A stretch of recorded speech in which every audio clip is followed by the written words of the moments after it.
आज के लेक्चर में हम convergence and divergence of a sequence को डिस्कस करेंगे। तो बेसिकली कन्वर्जेंस एंड डाइवर्जेंस हमें बताती क्या है? ये हमें बताती है that whether a sequence settles down to a value और नॉट। इसका क्या मतलब हुआ? इसका मतलब है कि जो हमारा सीक्वेंस है क्या वो एक सर्टेन वैल्यू को अप्रोच कर रहा है, क्या वो एक सर्टेन वैल्यू पर सेटल हो रहा है या फिर नहीं। तो ज़रा हम पहले सीक्वेंस को रिकॉल कर लेते हैं कि सीक्वेंस हमारे पास क्या था। फॉर एग्ज़ाम्पल ये हमारे पास एक नेचुरल नंबर्स का सीक्वेंस है जो 1 से स्टार्ट होते हैं and they are continuing 1 2 3 4 up to so on. Then एक और एग्जांपल है हमारे पास 1 देन 1/2 1/3 1/4 एंड सो ऑन। अब इसमें क्या सीक्वेंस मिल रहा है हमारे पास? इसमें हमारे पास डिनोमिनेटर में 1 इंक्रीज़ हो रहा है। पहले 1 था, देन 2 देन 3 देन 4। अब सीक्वेंस के हर टर्म को हम कहते हैं ए सब एन। यहाँ पर एन हमारे पास क्या हो सकता है? अगर फर्स्ट टर्म है तो ए सब 1 हो जाएगा, अगर सेकंड टर्म है तो ए सब 2 हो जाएगा। तो एन हमारे पास बेसिकली पोजीशन है जो कि हमारे पास 1 2 3 एंड सो ऑन, कोई भी हमारे पास पोजीशन हो सकती है। अब अगर हमारे पास ए सब 100 होगा तो इसका ये मतलब है कि ये हमारे सीक्वेंस का 100th एलिमेंट है। तो अब हमारे पास कन्वर्जेंस ऑफ अ सीक्वेंस क्या है? A sequence converges if n becomes very large and a sub n moves closer to a single fixed value.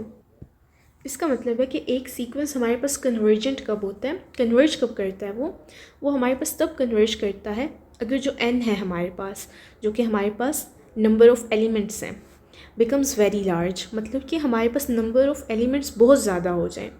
उसके बाद हमारे पास सेकंड कंडीशन है कि a sub n moves closer and closer to a single fixed value. मतलब a N हमारे पास एक nth element है कोई भी। अब ये लास्ट एलिमेंट नहीं होगा बिकॉज हमारा जो सीक्वेंस है वो हम एक इन्फिनिट सीक्वेंस की बात कर रहे हैं। देखें ये सो ऑन जो है इसका क्या मतलब है कि ये सीक्वेंस चलता जा रहा है। तो अब इसमें कोई ए nth एलिमेंट है हमारे पास, वो हमारे पास मूव करेगा closer and closer to a single fixed value. वो अगर एक फिक्स्ड वैल्यू की तरफ मूव करेगा तो वो हमारे पास हमारा सीक्वेंस कन्वर्जेंट होगा। ये इसी तरह जिस तरह हमने अपनी लिमिट्स में पढ़ा था कि लिमिट में अगर हमारे पास x किसी एक वैल्यू को अप्रोच करता है, फॉर एग्जांपल 0, तो अगर हमारा कोई x है, कोई एक्सप्रेशन है और इसमें x हमारे पास डिनोमिनेटर में है तो ये हमारे पास इन्फिनिटी को अप्रोच करेगा। जिस तरह हमने लिमिट में एक कॉन्सेप्ट लिया था, इसी तरह यहाँ पर भी यही कॉन्सेप्ट है हमारे पास कि हमारा जो सा nth एलिमेंट है वो मूव करेगा एक फ़िक्स्ड वैल्यू की तरफ। अब ये फ़िक्स्ड वैल्यू है क्योंकि यहाँ पर आपने देखा लिमिट जैसा ही कॉन्सेप्ट है, तो इसको इसीलिए हम फ़िक्स्ड वैल्यू को लिमिट ऑफ द सीक्वेंस ही कहते हैं। अब इसकी एग्जांपल देख लें। ये देखें ए सब n जिसको हम डिफ़ाइन कर रहे हैं 1/n से, ये कन्वर्ज करता है 0 को। अब आपके दिमाग में ये सवाल आएगा कि हमें कैसे पता ये फॉर्मूला देखकर कि ये 0 पर कन्वर्ज करता है, तो इसे हम देख लेते हैं। देखिए क्योंकि हमारा सीक्वेंस जो सा है वो हमारे पास कंटिन्यूड है, वो चलता जा रहा है, तो इसका मतलब हमारी जो सी फर्स्ट कंडीशन थी कि n बिकम्स वेरी लार्ज, तो n हमारे पास बड़ा होता जाएगा। मतलब कि ये 1 से स्टार्ट हो रहा था ना हमारे पास, तो ये बड़ा होते होते हमारे पास कहाँ तक जा रहा है? ये हमारे पास इन्फिनिटी तक जा रहा है। अगर ये हमारे पास इन्फिनिटी को अप्रोच करेगा तो हम पुट करके देख लेते हैं। अगर हमारे पास इन्फिनिटी को अप्रोच करेगा तो इस फॉर्मूला में 1/n में 1/infinity, इसका आंसर तो आपको पता है, इसका आंसर तो हमारे पास 0 को अप्रोच करना चाहिए। तो इसीलिए हम कह रहे हैं कि ये हमारा सीक्वेंस कन्वर्ज कर रहा है 0 पर। अब इसी तरह हमारे पास डाइवर्जेंस का कॉन्सेप्ट है, but divergence is the opposite of convergence. इसमें हमारे पास sequence does not settle down to one value. उसमें हमारा एक लिमिट को अप्रोच कर रहा था सीक्वेंस, बट इसमें हमारा किसी एक वैल्यू पर सेटल डाउन नहीं करता। अब इसमें हमारे पास 3 केसेस आ जाते हैं। तो केस 1 हमारा है कि हमारा जो सा सीक्वेंस है वो ग्रो करेगा विदाउट एनी बाउंड, मतलब कि चलता जाएगा। इसकी एग्जांपल आप देखें, a sub n is equal to n। अगर हमारा सीक्वेंस इस तरह डिफ़ाइन हो रहा है कि वो n के ही बराबर है, तो फर्स्ट एलिमेंट हमारे पास होगा 1, सेकेंड होगा 2 3। ये हमारे पास एक नेचुरल नंबर का ही सेट है कि चलता जाएगा। तो ये ग्रो कर रहा है विदाउट एनी बाउंड, इसको कोई इस पर बाउंड नहीं लगाया गया, ये बस ग्रो करता ही जाएगा। तो क्या ये किसी सर्टेन वैल्यू को अप्रोच कर रहा है? नहीं, बिकॉज ये तो ग्रो ही कर रहा है बस। तो आगे हमारे पास सेकंड टाइप है डिक्रीजेस विदाउट बाउंड। अब इसमें हमारे पास ग्रो कर रहा था, बट हमारे पास डिक्रीज़ भी तो कर सकता है। अगर इसी n के साथ हम एक नेगेटिव साइन लगा दें तो ये हमारे पास डिक्रीज़ करने लग जाएगा, -1, -2, -3। अब सीक्वेंस तो हमारा चलता जा रहा है बट वैल्यू हमारी डिक्रीज़ हो रही है instead of increasing. Then we have the third type. इसमें हमें कह रहा है कि कीप्स जंपिंग। इसमें ना इंक्रीज़ कर रहा है ना डिक्रीज़ कर रहा है, बट बिटवीन टू वैल्यूज़ ये ऑसिलेट कर रहा है। तो 2 से 4, फिर 4 से 2, देन अगेन 4, 2, 4, इसी तरह ये चलता जाएगा। तो अब हम कुछ एग्जांपल्स देख लेते हैं जिनमें हमें बताना होगा कि कन्वर्ज कर रहा है हमारे पास सीक्वेंस या डाइवर्ज। तो पहली एग्जांपल है हमारे पास, अगर हमारे पास a सब n को हम डिफ़ाइन कर रहे हैं 3/n से। तो देखिए अगर हम इसे n को इन्फिनिटी रखें तो 3/n, 3/∞। तो ये सीक्वेंस हमें पता है, ये क्योंकि वैल्यू हमारी ज़ीरो को अप्रोच करती है, क्योंकि जब हमारा सीक्वेंस का जो nth टर्म है वो इन्फिनिटी को अप्रोच करेगा, ठीक है। तो हमारा पूरा सीक्वेंस जो सीक्वेंस की वैल्यू है हमारे पास वो ज़ीरो को अप्रोच करेगी। देखिए फर्स्ट टर्म तो हमारे पास होगा 3/1, देन हमारे पास होगा 3/2, देन 3/3, देन 3/4, इसी तरह ये इंक्रीज़ करता जाएगा। बट जब ये इन्फिनिटी को अप्रोच करेगा तब ये टर्म हमारे पास ज़ीरो के इक्वल हो जाएगा। यहाँ देखें जब अप्रोच करेगा तो ये भी ज़ीरो को अप्रोच करेगा। तो इसका मतलब है हमारा सीक्वेंस कर रहा है कन्वर्ज टू ज़ीरो। तो हम इस सीक्वेंस के बारे में कह सकते हैं कि इट कन्वर्जेस टू ज़ीरो।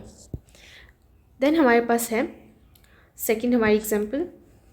इसमें हमारा डिफ़ाइन किया गया है सीक्वेंस को 5 - 1/n। इसमें अगर आप पुट करके देखें, फर्स्ट एलिमेंट को हम पुट करेंगे, n की जगह 1 पुट किया तो 5 - 1/1, तो ये तो हमारे पास बन जाएगा 5 - 1 विच इज़ 4। देन इसी तरह हमारे पास सेकेंड एलिमेंट आ जाएगा 5 - 1/2। अब देखें ये वैल्यू जब हमारे पास इंक्रीज़ करती जाएगी और जब ये हमारे पास इन्फिनिटी को अप्रोच करेगी तब हमारे पास 5 - 1/∞, ये टर्म तो ज़ीरो हो जाएगी हमारे पास। तो हमारे पास खाली 5 आंसर में बचेगा। मतलब कि अब ये कन्वर्ज तो कर रही है एक वैल्यू को, लेकिन ये ज़ीरो नहीं है, बिकॉज देखें ये 5 हमारे पास क्या n पर डिपेंड कर रहा है? नहीं, ये n पर डिपेंड नहीं कर रहा। तो अगर ये n वाली वैल्यू हमारे पास ख़त्म भी हो जाएगी तब भी हमारे पास हमारे सीक्वेंस में 5 बाकी रहेगा। तो ये सीक्वेंस हमारे पास कन्वर्ज कर रहा है, बट ये हमारे पास ज़ीरो पर नहीं, एक स्पेशल वैल्यू, स्पेसिफिक वैल्यू 5 पर कर रहा है कन्वर्ज। तो इसके बारे में हम कह सकते हैं that this converges to 5।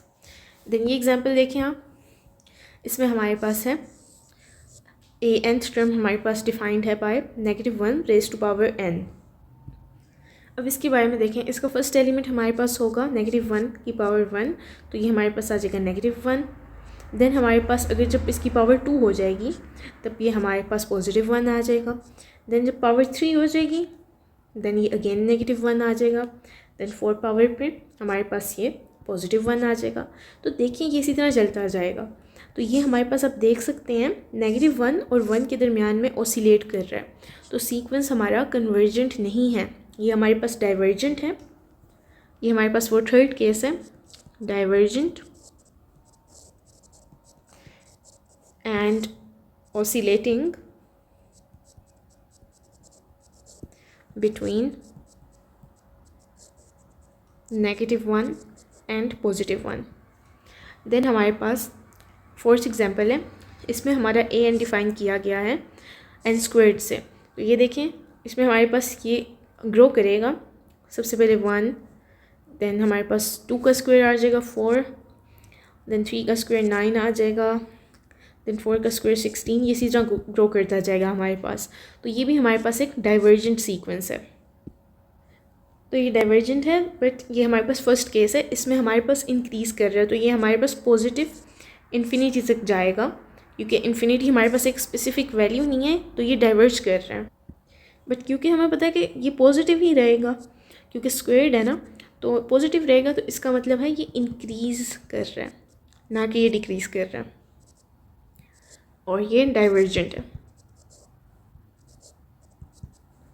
Then हमारे पास है a सब n डिफ़ाइन किया गया है 2/n, और sorry 2n divided by n+1। तो इसमें अगर आप फर्स्ट एलिमेंट देखें तो 2 into 1 divided by 1+1 is equal to 2/2 which is 1। Then हम सेकेंड एलिमेंट के लिए भी देख लेते हैं, 2 इंटू 2 और हमारे पास आ जाएगा 2+1 4/3 आ जाएगा हमारे पास। बट अब जैसे जैसे ये n हमारे पास इंक्रीज़ करके इन्फिनिटी को जाएगा तब हम देखते हैं। तो ये हमारे पास अगर an is equal to 2n divide by n+1, तो इन्फिनिटी के लिए हम, क्योंकि ये कॉम्प्लेक्स एक्सप्रेशन है ज़रा बाकियों से जो हम पहले सॉल्व कर चुके हैं, इस पर अब हम लिमिट अप्लाई कर लेते हैं। तो limit as n approaches to infinity 2n divide by n+1। तो अब हम लिमिट को सॉल्व करने के लिए ज़रा सिंप्लीफाई कर लेते हैं। तो देखें, हम हाईएस्ट पावर जो n की है उससे डिवाइड कर लेते हैं, जो कि हमारे पास n ही है। तो डिनोमिनेटर में और न्यूमरेटर दोनों में हम डिवाइड कर लेंगे n से। तो देखिए यहाँ तो हमारा n कैंसिल आउट हो जाएगा, limit as n approaches to infinity. तो ऊपर तो हमारे पास 2 रह जाएगा और यहाँ पर देखें ये जो हमारे पास n+1/n है, इसको हम ऐसे भी लिख सकते हैं n/n + 1/n। तो ये n/n जो है ये तो हमारे पास कैंसिल आउट होकर 1 रह जाएगा, तो ये 1 + 1/n। तो अब हमारे पास एक ही n है। अब हम अपनी लिमिट को अप्लाई कर लेते हैं। तो हम लिमिट अप्लाई करते हैं, तो ये जो हमारे पास 1/n है ये तो हमारे पास चला जाएगा 0 पर। तो देखें ये हमारे पास बन गया 2 डिवाइडेड बाई 1 + 0। तो ये हमारे पास 2/1, तो ये हमारे पास 2 के इक्वल है। तो देखें ये हमारे पास हमारा सीक्वेंस कन्वर्ज कर रहा है 2 पर। तो हम लिख सकते हैं इट कन्वर्जेस टू 2 सीक्वेंस हमारा। अब एक दफ़ा ज़रा हम अपने ओरिजिनल फार्मूला को देख लेते हैं। तो इसमें अगर आप देखें तो आप ये भी कह सकते हैं कि जब हमारे पास n बहुत लार्ज हो रहा है, मतलब कि सीक्वेंस बहुत बड़ा हो गया हमारे पास, तो ये जो डिनोमिनेटर में हमारे पास 1 है ये ऑलमोस्ट आप इससे इग्नोर कर सकते हैं, ये नेग्लिजिबल है देन हमारे पास। तो 2n/n हमारे पास बचता है फिर तो ये n हमारे पास कैंसिल आउट हो जाएंगे, तब भी हमारे पास 2 ही बचता है। तो ऐसे भी आप पता कर सकते हैं कि हमारे पास कन्वर्जेंट सीक्वेंस है। तो आज की वीडियो का की टेक अवे हमारे पास यही है कि जो कन्वर्जेंट सीक्वेंस है हमारे, वो हमारे एक लिमिट को अप्रोच करते हैं, उनकी लिमिट होती है। और जो डाइवर्जेंट सीक्वेंस हैं they do not have any limit, they grow और दे डिक्रीज़ विदाउट एनी बाउंड, या फिर they keep oscillating between 2 values.